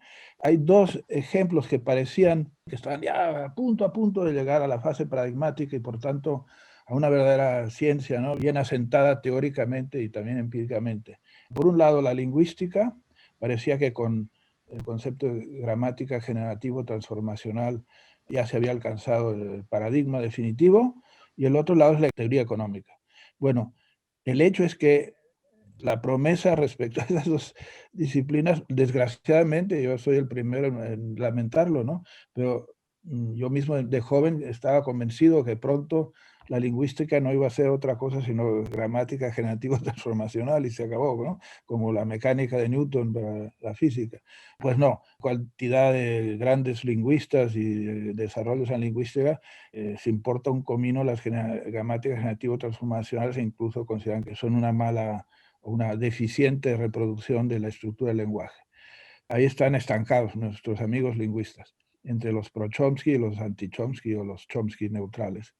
Y por otro lado, en la economía, hay incluso el premio Nobel de Economía, que un colega mío alemán decía que es el único premio Nobel que se lo dan a gente que han desarrollado teorías que no sirven de nada. Pero bueno, no quiero insultar a nadie, pero es verdad que no hay ningún paradigma económico bien establecido. A lo sumo en microeconomía, si consideramos que la teoría de las decisiones combinada con la teoría de juegos es un paradigma, pero incluso eso, la teoría de las decisiones y la teoría de juegos vienen de los años 40, 50. Y de hecho, desde entonces ahí tampoco ha pasado gran cosa. Ok, se han establecido, se dan los cursos pertinentes en las universidades, los economistas tienen que aprender teoría de las decisiones, pero no ha sido un gran desarrollo, no lo ha habido. Y si pasamos a la macroeconomía, la cosa está peor todavía, porque las grandes teorías macroeconómicas siguen estando peleadas entre sí a muerte, ¿no? Entre los neoliberales de Hayek, los keynesianos y los criptomarxistas o neomarxistas de Piketty, etcétera. No hay ningún paradigma que se haya establecido y siguen peleándose como en los años 60, o sea que no veo que se puede decir que ha habido un progreso ni en la lingüística ni en la economía, por no hablar ya de politología, hay mucho menos, claro. Pero las dos ciencias sociales que parecían más cercanas a tomar una estructura metodológica parecida a las ciencias naturales, que son la lingüística y la economía, hasta ahora no convencen, ¿no? Si se quiere, otra forma de estancamiento, es decir, el estancamiento en este caso es que son disciplinas que no han dado el salto que dieron las ciencias matemáticas y naturales en los siglos pasados, no han dado ese salto y por tanto siguen en una situación metodológica poco convincente. Es otra forma, si se quiere, estancamiento, no acaban el tren no acaba de arrancar. Coincido totalmente, su ejemplo de la lingüística es para mí paradigmático, más que el de la economía, así que le agradezco mucho la respuesta. César Lorenzano. Es un gusto, Ulises, escucharte de vuelta y pelearme como de costumbre. Con respecto a la máquina de vapor, en su época la teoría del calorífero era una teoría científica y era aceptada como tal. Si la vemos desde ahora, es una teoría falsa, pero en su momento no fue falsa. Y que haya logrado conseguir una máquina de vapor fue una corroboración en su momento de la teoría. Es decir, las teorías viejas, incompletas, no fueron tan malas. Si no hubiera habido teorías viejas, no hubiera habido teorías nuevas. Hay un continuo desarrollo del conocimiento que culmina en las teorías actuales, pero sin la tecnología no hubieran existido tampoco. En lo que yo sé, por lo menos, no habría habido investigación sobre virus. La investigación actual sobre virus depende de dos herramientas tecnológicas que a su vez están basadas en teoría científica. Uno, el cultivo de células. Dos, el cultivo de virus. Tres, la puesta a prueba informáticamente. Y todo esto es una simbiosis en ciencias biológicas, o la parte que yo conozco, lo que llamaríamos conocimiento médico básico, no se hubiera desarrollado si no existieran herramientas tecnológicas. Depende, por ejemplo, la determinación de las sustancias químicas de instrumentos de detección. Lo que en una época llevaba 5 días, o una semana, o un mes, hoy se hace en 2 minutos y permite detectar cosas que anteriormente no se podían detectar. Esto por un lado. Y quería ser un poco más externalista en tu visión de la ciencia. Entre los mecanismos que impiden el desarrollo de la ciencia y que señalaste tan bien como publicar o perecer, etc., no casualmente coincide con el dominio teórico de lo que se conoce como neoliberalismo. Sin una visión solidaria, cooperativa, socialista, diría, de la sociedad, estos males que señalaste correctamente no se van a solucionar. Yo lamento que sea una visión política, pero la visión política también existe, de la misma manera que existió cuando se le dio lugar a los anticiencia. Hay lugar para los terraplenistas. Se difunde públicamente desde el poder las teorías creacionistas, si el darwinismo no ha ganado todavía. Bueno, quería comentarte esto y además que disfruté muchísimo de tu charla. Y probablemente sigamos discutiendo hasta que seamos mucho más viejitos que ahora, Ulises. Claro, un abrazo muy grande, querido. Igualmente, un gran abrazo a través del Gran Charco, gracias a estos medios. Gracias, Gogi. Por cierto, para los demás participantes en esta reunión, yo a César Lorenzano nunca lo he conocido como el César Lorenzano, sino solo como Gogi, porque así es como los más cercanos amigos lo conocemos. Gracias por tus observaciones. Es complicado el asunto, repito, tanto históricamente como conceptualmente. Respecto a la máquina de vapor, vuelvo un poco a lo que le dije a la primera ponente, a Tatiana. Claro que Watt tenía sus ideas más o menos teóricas.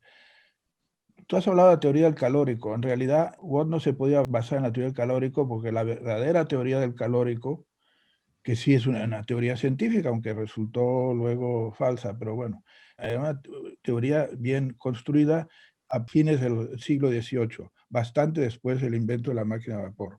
Por tanto, la teoría del calórico como verdadera teoría científica que luego resultó refutada, pero que yo admito que era una teoría seria, digamos, esa fue bastante posterior al invento de la máquina de vapor. No conozco todos los detalles en lo que se inspiraba Watt, pero sin duda sus ideas eran muy primigenias, puede hablarse quizá de teoría, pero no al nivel de estructuración que tuvo la verdadera teoría del calórico alrededor de 1800 y 1830. Pero vuelvo a repetir un poco lo que le dije a Tatiana, es que el hecho de que un inventor se inspire en unas ideas más o menos teóricas, ello no significa que necesariamente la tecnología y la ciencia vayan de la mano y estén siempre en armonía. Como ya expliqué, Benjamin Franklin tenía su teoría de electricidad que valía gorro, como dicen en México, pero que le inspiró para construir el pararrayos, que es un buen invento técnico. Eso puede pasar, ¿no? Nos podemos inspirar en muchas cosas raras. De ahí nos infiere realmente que la misión de la ciencia sea la de inspirar a los inventores, a los técnicos que inventen máquinas o instrumentos. Lavoisier, Laplace, Biot, esos les importaba un rábano si la máquina de vapor funcionaba bien o mal. O sea, ellos hacían una teoría en serio, y si eso servía para alguna máquina después, ok, mejor, pero no eran técnicos, ¿no? Para nada, eran súper teóricos, ¿no? Se equivocaron de teoría, eso fue el problema, pero era una teoría muy bien estructurada, pero no les importaba la máquina de vapor. Eso con respecto a lo del calórico. En cuanto a la medicina, yo estoy de acuerdo con lo que tú dices. Yo nunca he negado, no pensaba negar en mi ponencia que la tecnología puede ayudar, y en muchos casos lo ha hecho de manera extraordinaria, puede ayudar a los científicos a desarrollar una buena teoría científica. Los ejemplos que tú mencionas en la medicina son evidentes. Yo nunca he negado eso, como de hecho El ejemplo más simple de eso es el que ya he mencionado en mi ponencia, que es el de Galileo. El invento que hizo un artesano flamenco, nadie sabe bien quién fue, un técnico, digamos, inventa el telescopio, eso es un invento técnico, y Galileo se lo apropia y con eso hace investigación científica. Y lo mismo yo supongo que es lo que ocurre en la virología, etcétera, que muchos inventos técnicos han servido para desarrollar o para fomentar desarrollos teóricos. Mi tesis no es que no haya ninguna relación entre tecnología y ciencias, más, y he dado varios ejemplos de que hay relaciones fuertes, como en el caso de la radiactividad y la curación del cáncer, o el caso de la genética, obviamente, y las terapias médicas basadas en la genética y todo eso. Claro que hay relaciones, en muchas, no en todas las disciplinas, muchas relaciones.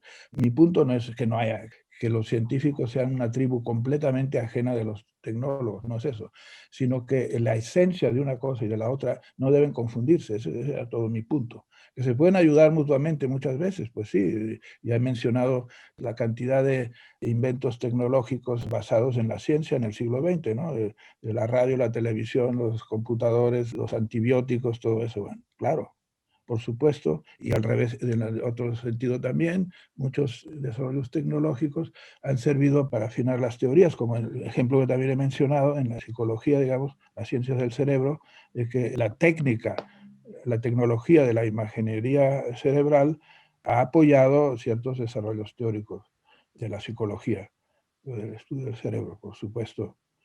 Eso no lo niego. Ahora, ¿son las mismas cosas, ciencia y tecnología? No. Primera pregunta, no lo son.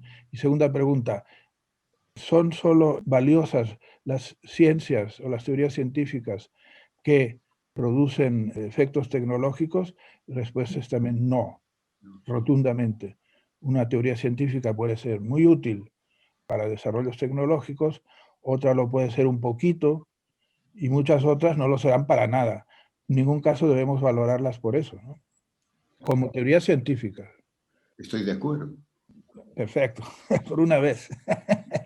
Y lo último, la relación entre el espíritu competitivo que se está afianzando cada vez más en los centros de investigación y el espíritu neoliberal. Bueno, no se me había ocurrido, la verdad, pero creo que tu intuición es correcta, que hay algo que es problemático y de que, en efecto, parecería como que la empresa, mucha gente, científicos, sobre todo los más jóvenes que se meten en la empresa científica, lo hacen como si fueran jóvenes empresarios que están montando una empresa, una fábrica para ganar dinero. Y realmente eso es un empobrecimiento radical del espíritu científico. Muchas gracias. Hay un par de manos. Creo, Raúl. Ulises, muy agradecido por su conferencia. Realmente he aprendido mucho y coincido con muchas de las cosas que usted ha expuesto. En particular, le comento que mi formación es de ingeniero. Yo soy ingeniero mecánico electricista. Y en este sentido, a lo mejor, bueno, nos podríamos preguntar, bueno, ¿qué clase de ciencia tenemos a lo mejor en ingeniería? Yo en realidad tengo formación epistemológica y bueno, me interesó mucho el desarrollo de la ciencia, las formas en que la ciencia se produce y el valor de la ciencia que tiene, que ha tenido y que seguirá teniendo, aunque coincido con que la posición que ha expuesto usted de que hay un proceso de estancamiento progresivo en la ciencia. Bueno, y usted ha puesto allí algunas tesis internalistas y usted ha abogado allí por una posición externalista del estancamiento. Y entre esa posición externalista de estancamiento habló de dos factores, uno el factor el tecnologismo y otro factor el competitivismo entre científicos, mencionando allí por una parte el conseguir prestigio, el conseguir financiación, por todo el sistema que tenemos en general desde la parte de ingeniería, que muchas veces estamos asociados con patentes, con producir algo que en el mundo no existe, también nos vemos sometidos a esas mismas reglas de juego cuando tomamos proyectos y cuando nos van a evaluar y en general, bueno, también tenemos que estar publicando permanentemente para poder avanzar en el sistema. Y eso en realidad nos quita mucho tiempo para continuar con una parte, que si toda la ciencia es creativa, pero en la parte de ciencia y lo artificial, bueno, sí o sí tenemos que llegar a ser creativos para lograr cosas nuevas. Si de alguna manera ponemos valor en la ciencia, de las ciencias naturales, ciencias formales, pero la consulta sería, ¿cómo podemos seguir luchando para que no nos midan con la misma vara que en otras ciencias? Por ejemplo, usted cuando hizo la clasificación actual de las ciencias, aparecen las ciencias formales, las ciencias naturales, ciencias sociales, pero ciencias de lo artificial no figura, solamente tenemos facultad de ingeniería y aparecen vistas como ciencia aplicada, cuando en realidad podemos estar aportando algo más y en ese sentido queremos que nos evalúen a lo mejor con otras pautas. ¿Usted ve alguna posible solución a que nos estén evaluando de otra manera, nos estén midiendo de otra manera el conocimiento y de esa forma poder estar aportando a lo mejor un granito de arena para el valor de la ciencia en las distintas disciplinas? Muchas gracias. Es una pregunta que admito que no le puedo dar una respuesta clara. No he tenido un poco el tiempo, la posibilidad de hacer realmente un recuento de todas las disciplinas que hoy día existen en las instituciones de estudios superiores. Pues llevaría mucho tiempo y esfuerzo, y no lo puede hacer una persona sola. Ahora bien, lo poco que yo puedo imaginar o medio barruntar de lo que ocurre en la ingeniería, las ciencias de ingeniería, digamos.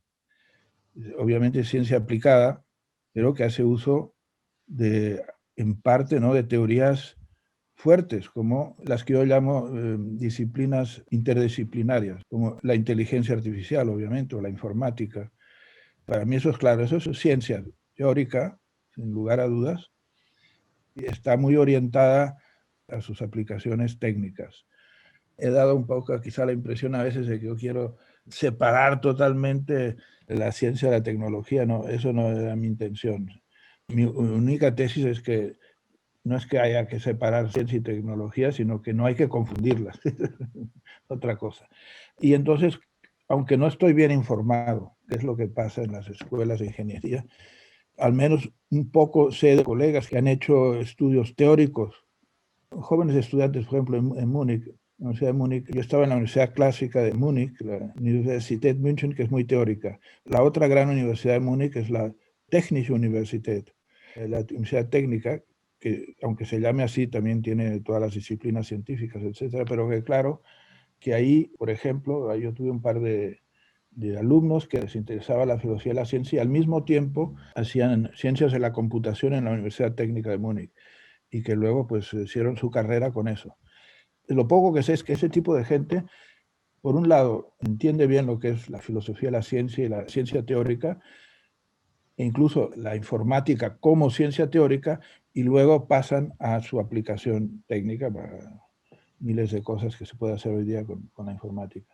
Yo creo que eso está muy bien y que debería incluso ser más afianzado en las escuelas de ingeniería o en las universidades técnicas, de que hay un trasvase pues, de la informática que en sí misma, o de la inteligencia artificial, o como se quiera llamar, de la teoría de la computación, todo eso, en realidad eso es ciencia teórica, interdisciplinaria, pero ciencia teórica, pero muy rápidamente puede tener sus consecuencias tecnológicas. Y eso me parece perfecto, maravilloso, y no tengo nada en contra de eso. Quizá habría que afianzar más esto. El peligro sería decir, señores, si ustedes se quieren dedicar, por ejemplo, a las ciencias de la computación y no inmediatamente pasan a desarrollar una nueva tecnología, es que ustedes no valen nada, ¿no?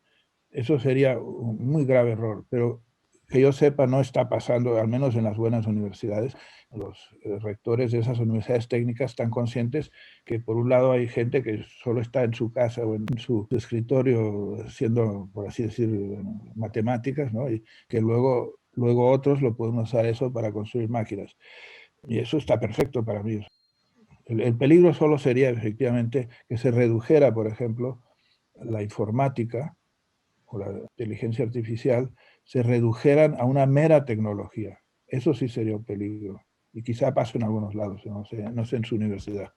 Muchas gracias, Ulises. Griselda. Verdaderamente apasionante. Yo quería ir a la tesis central que usted defiende, que hay un proceso de estancamiento o de declinación de la ciencia pura o del conocimiento objetivo de la naturaleza, de la cual puede darse una doble explicación externalista, cuyas dos patas es el tecnologismo y el espíritu competitivo, y que desecha la idea de un proceso inmanente de la ciencia misma que desemboca en este estancamiento. Mi pregunta es si esta doble explicación externalista se reduce a tal o si quizá podría llegar a ser eventualmente la manifestación de un proceso o de un devenir más profundo.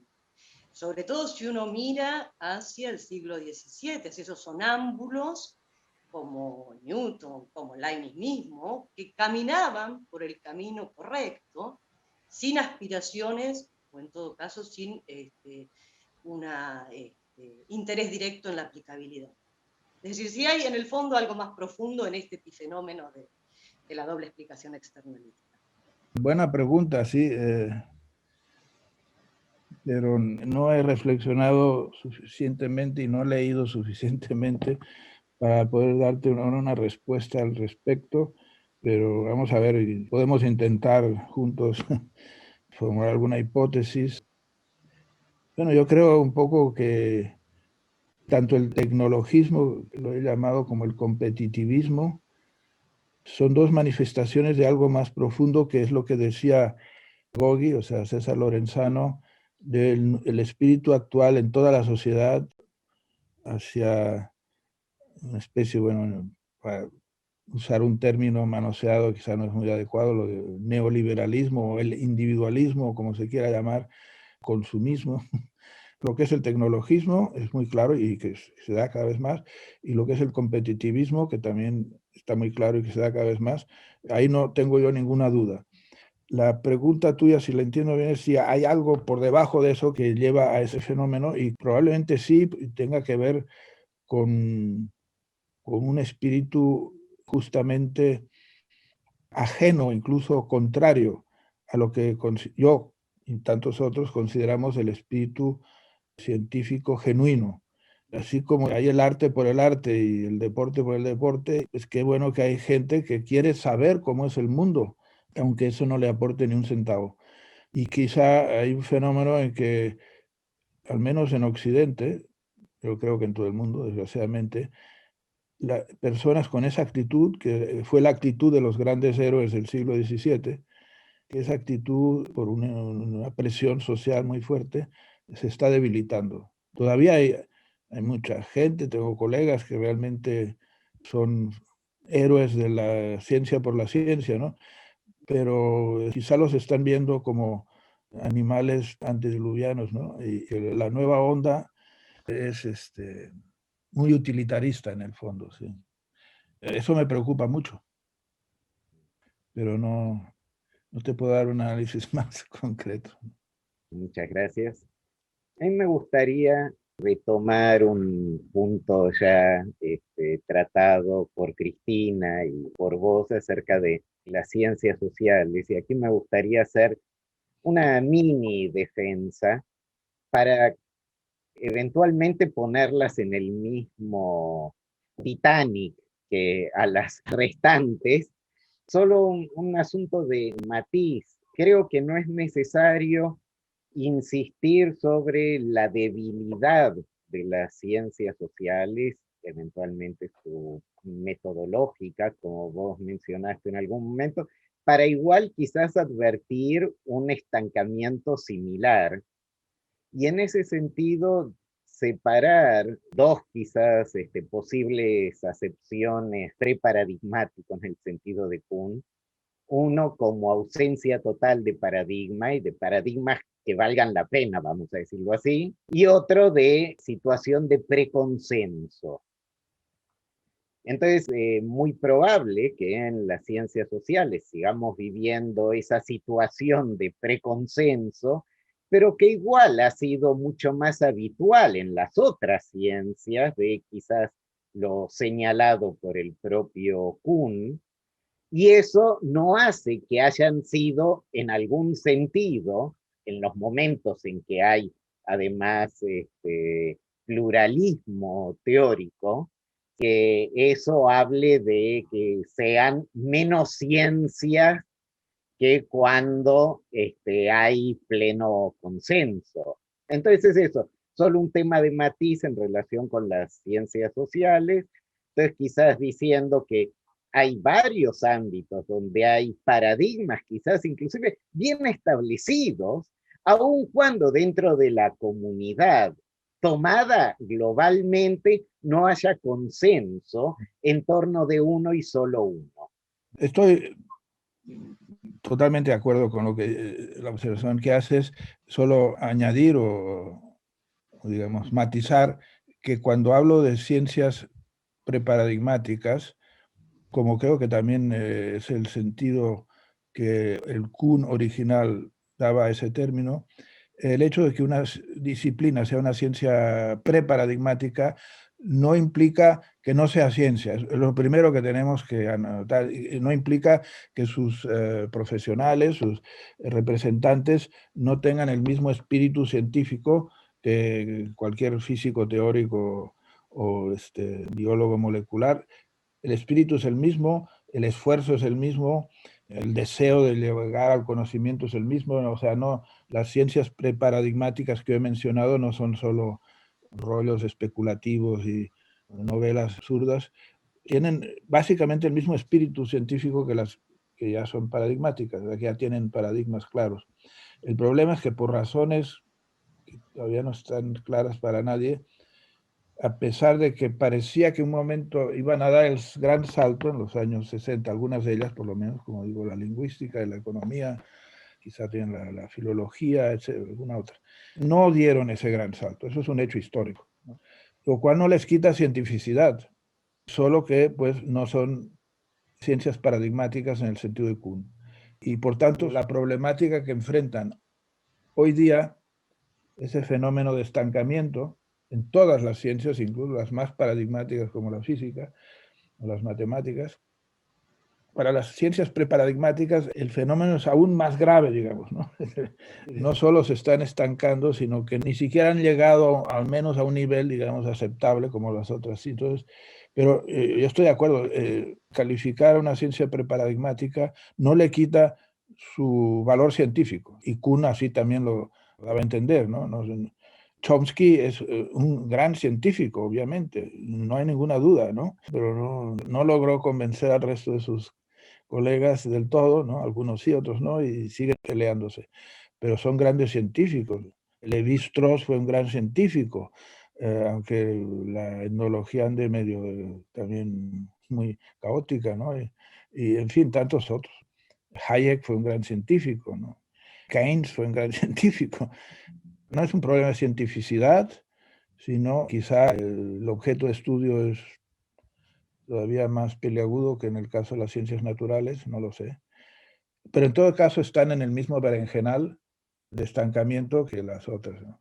Yo igual quisiera poner esto entonces en un contexto más amplio, aprovechando también el aporte de aquel que pocos denominamos papá en lugar de Gogi, al menos de los conocidos. Este estancamiento que señalás y que luego tenía la pregunta de si había algo más allá, digamos, o más abajo, arriba o abajo, que diera cuenta de esto, y quizás tiene que ver con un empobrecimiento cultural general, muy probablemente ligado a estos fenómenos de carácter social, económico, etcétera, y que este es un excelente momento para revisarlos, además de obviamente las políticas científicas que se desprende claramente de tu charla, ¿no? Es el modo en que se evalúa, qué es lo que se evalúa, cuáles son esos criterios y si esto efectivamente uno de ellos además está llevando a un empobrecimiento de la ciencia, inclusive estancamiento, decía, quizás sea solo parte de un fenómeno social más amplio que obviamente habría que prestar atención a él y a sus distintas interconexiones posibles. Eso sería, digamos, como aporte más totalizador o general, ¿no? Comentario. Sí, estoy de acuerdo. Seguro que la humanidad es un todo, ¿no? Y el pensamiento humano es muy complejo y sería, digamos, muy extraño, milagroso, que ese proceso de estancamiento en las ciencias no tuviera relación con estructuras más amplias en la sociedad humana actual, ¿no? ¿Cuáles exactamente? No lo sé, pero sin duda es todo un proceso, sobre todo en el mundo de hoy día que es tan interconectado y es un todo global, donde, como diría Hegel, la verdad es el todo. Entonces, sin duda que no es una cosa anecdótica que solo les pase a las ciencias, sino que probablemente es síntoma del Geist, que diría Hegel, ¿no? Del Geist der Zeit, del espíritu de la época. Yo creo que sí, pero no lo sé, pero creo que sí. Sería interesante indagar eso, claro. Muchísimas gracias, Ulises. Muchísimas gracias, Germán, a FIC entonces por organizar este conversatorio y a todos los participantes vía Zoom y asistentes vía YouTube. También quiero agradecerles mucho la oportunidad que me han dado, entre todos, de volverlos a ver, aunque sea un poco remotamente, y por una vez tengo una actitud positiva hacia la tecnología que me ha permitido verlos a miles de kilómetros de distancia. Me ha dado mucho gusto aquí poder mandarles un abrazo electrónico a través del gran charco.